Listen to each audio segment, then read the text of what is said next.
Hello and welcome to the New Mindset Podcast. My name is Jacob. And my name's Georgia.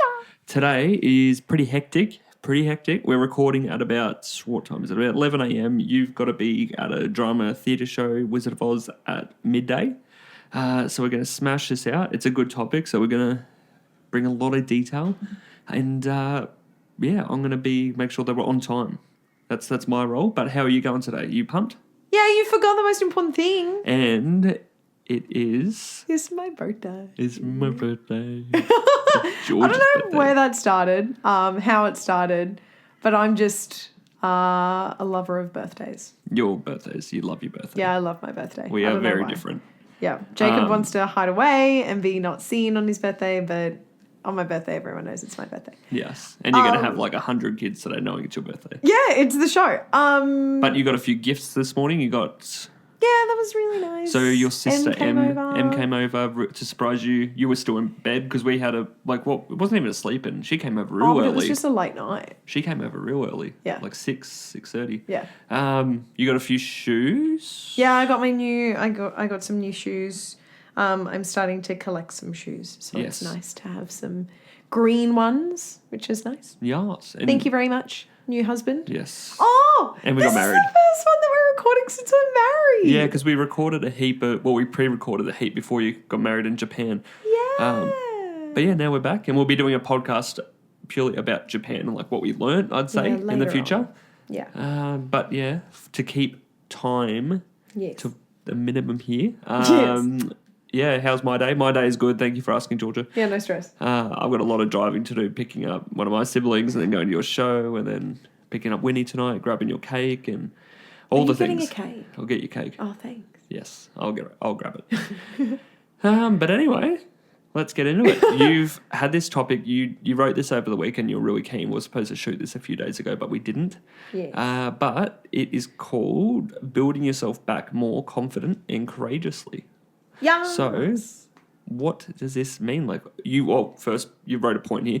Why do you feel like now is the time to talk about being in a rut? Yeah. What does this have to do with a rut? Yeah, right now. I think that the biggest thing is because that we had probably the largest 3 months prior to the wedding ever. Yeah, we left it. It was very intense. I had a shift of location of my jobs. Responsibilities in work came up that were quite prominent. There was a bit of interstate travel as well as, the wedding, the honeymoon, all the rest of it. It was very full on. So it felt as though that I was very much in the passenger seat of a lot of events and they were unfolding. That was great. And there was lots of planning that went into it and everything was executed beautifully. The wedding really was the best day ever. Yes. And we have a photo up on our Instagram, which is pretty cool. Yeah. I like it. I'll have to put one up of the best day ever too. Yes. But I guess the reason why now is the best time to talk about it is, after really big events like that happen, sometimes it's tough to come back into that sense of normality or routine or, okay, what am I doing now that this big thing is over? Because so much of my time and energy prior to this big thing was spent towards the big thing. Yes, I get that. So, yeah, that's why, and I guess why now, like I personally feel like I'm in a little bit of a, where am I going, what's happening? Sometimes when you approach birthdays, you can get a little bit reflective, looking really, you can be really overjoyed at what has happened in the past 12 months. You can be really proud, but also there's a lot of overwhelm too, I personally feel that there's a bit of overwhelm, like, oh, I should have achieved this in this time. So is it a little bit of like comparisonitis? Yeah, probably a bit of that. Sometimes you set goals that are a little bit too big to achieve in the time frame that you set. So you personally feel like you can't do it, but you can, but you just haven't done it. So a lot of self-talk in there that I know that I've spoken about previously, but that's all feeding into that. Okay, I'm really ready to get out of this. And sometimes you don't have to be ready, but you just got to take that first step too. Yeah, definitely. I think everyone experiences a rut in some sense. Like, like I know I've had one for ages in diet. My rut just in diet was terrible. And it's like, I've got to do this. And finally, for the last few weeks, I've been eating really good. Yeah. Part of that is because of the dairy-free. And Japan really kicked my butt into gear. That was good. But what specific rut are you experiencing? If you wanted to share that. Yeah. I kind of touched on it before accidentally, but it's that whole concept of, okay, everything is happening in front of me, but I'm not really actively engaging, or I'm not an active participant in my life. I'm more passively engaging in the activities. Yeah. Yeah. I get that. Okay. Yeah. So you're not really the front man in your own life. You're sort of just watching things go by a little bit. Well, it's like that not confident, that classic, sitting in the shotgun. Yeah, okay. As opposed to sitting in the driver's seat. I sat in the driver's seat for the wedding, and I sat in the driver's seat for, engaging in our honeymoon. But now that we're back, just picking the pieces up again and putting them together. Yeah. I think that's nothing to be, alarmed and alerted about. It's like, that's quite normal because you've had such a wedding, if you do it right, is only once in a lifetime. And it's just such a big party, and then a honeymoon. So that's your first time in Asia, which was hectic. A lot of things happen, but I think... And then the past fortnight hasn't been a regular routine. No. So I think what you're feeling is not abnormal. Like no. It's normal. And I think as long as you can rationalise that. Yeah. And be okay being in a world of hectic nature for a second. And then, everything will fall into piece. It will in time. But basically, how does this rut affect, our confidence, your confidence, anyone's confidence? Like, I know, you're probably feeling that at the moment a little bit. Yeah. Tell me about it. Of course I can. I think that part of the reason that the rut feels so long, or probably so significant, or so lonely, is because of all of that negative narrative that you spin to yourself, that I should be here, or you should all over yourself, is a phrase that I do kind of like to snap myself out of it. Yep. It's that. Yeah. That negative. Yeah, that negative the voice. The negative voice inside of you. Is it comparisonitis? Are you comparing yourself to others, or are you sort of holding yourself?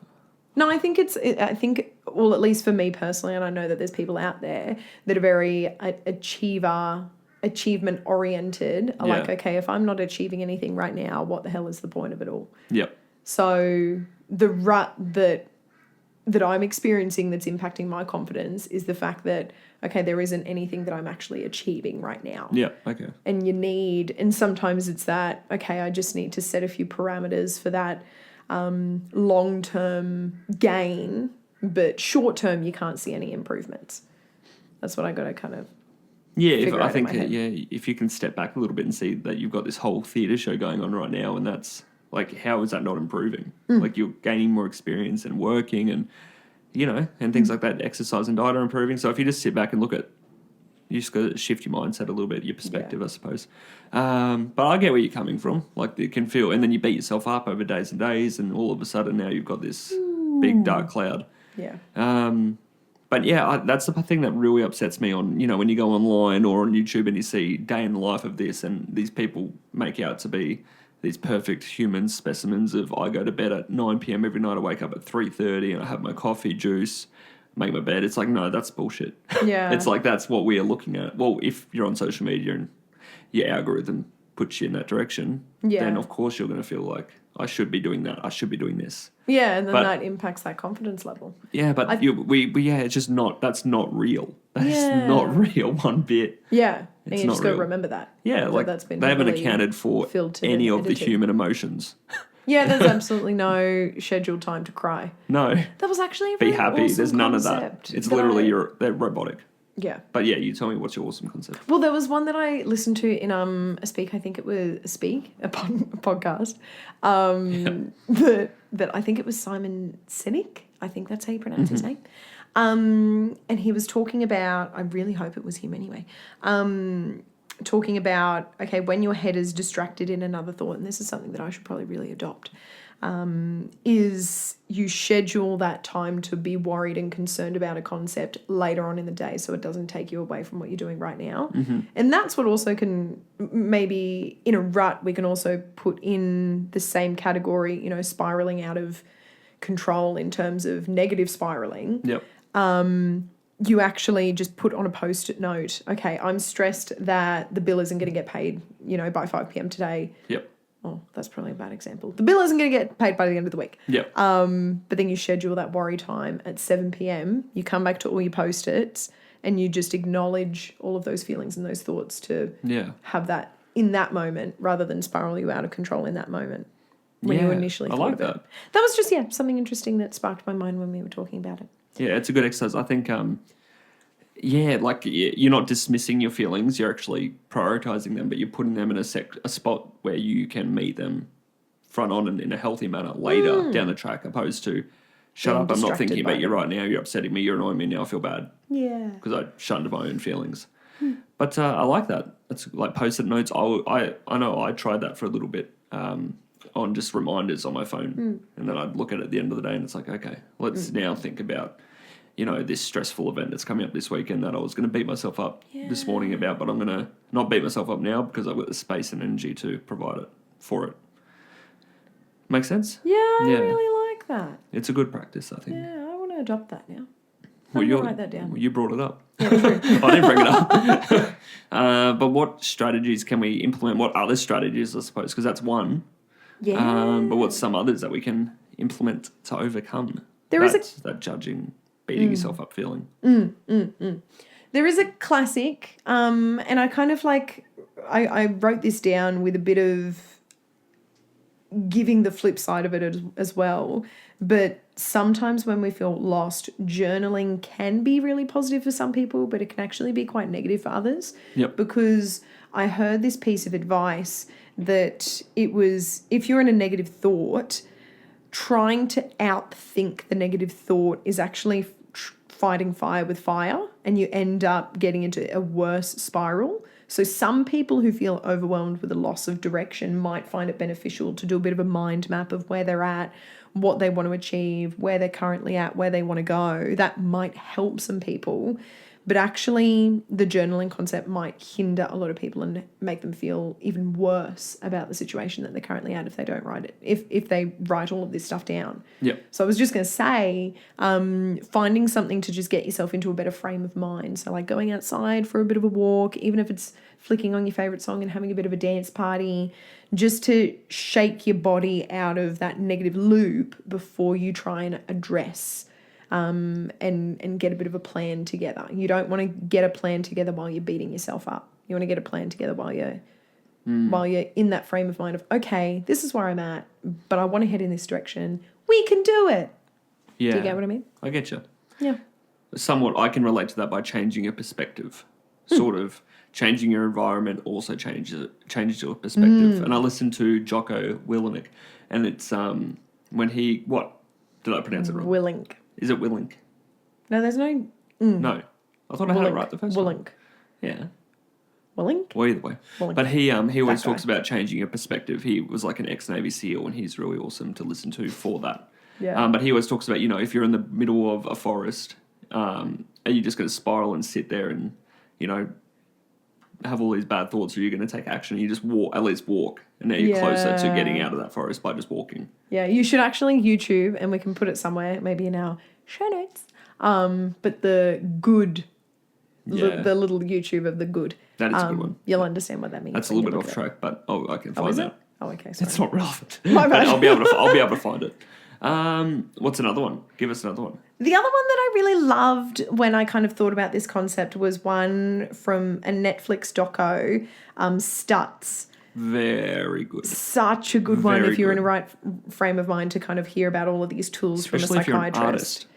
Yeah, it was really nice visuals. But he, oh my God, what's the actor's name? He escaped my mind. Jonah Hill. Jonah Hill's psychiatrist is Phil Stutz. So he's an American psychiatrist. Was he a psychiatrist or psychologist? I thought it was psychiatrist. I think he's it's a psychologist. Okay, Psychiatrists prescribe meds. Yeah, but I think he has the ability to. Yeah. But he prefers to dabble in that area. Okay, you Google I'll while I Google. explain. So the one thing that he said is when we were when it was part of the doco talking about, okay, Jonah Hill kind of came and was really struggling with where he was at and he needed some kind of direction. And Stutz said the first thing that you have to do in order to come back to in some kind of alignment is to work on the 3 levels of your life force. So your life force is built up of three layers. Think of it like a pyramid. The base layer is your physical body, the relationship with your physical body. The middle tier is the relationship with your people around you. And the top tier, the last one out of the three, is the relationship with yourself. So it's only when you have these three levels in check that you can really move forward in a really positive space and as a whole person. So if someone is feeling lost, first thing to start with is your physical body. You know, the foods that you're putting into your body, the exercise that you're doing, and also the relationship that you have with your body, you know, speaking kindly to yourself. Mm-hmm. So that was the first. People, obviously the relationships, friends, family. Who you surround yourself with. And the relationship with yourself. You know, so journaling prompts, speaking kindly to yourself, that kind of thing. Love it. And yes, he is a psychiatrist. You were right. I was wrong. Happy birthday. Thank you. Like that. That was an actual awesome, very, very good doco on Netflix. And he explained all of these different tools. I loved the pearls on a string. Yep. That was really positive. And he is someone who actually writes down these tools and gives them a visual aid. So if you're a visual person, you might really like to look at that doco. STUTZ is Stutz. Very good. Give us another one. Another one. On a roll. Another one is a concept that came to mind from dearly beloved Tony Robbins. Mm-hmm. And he kind of takes this concept, well, he doesn't really know, I don't know if he knows the concept, but in my mind, this concept of life force, those three levels that you need to nurture to activate your life force, he refers to these as in terms of categories of your life.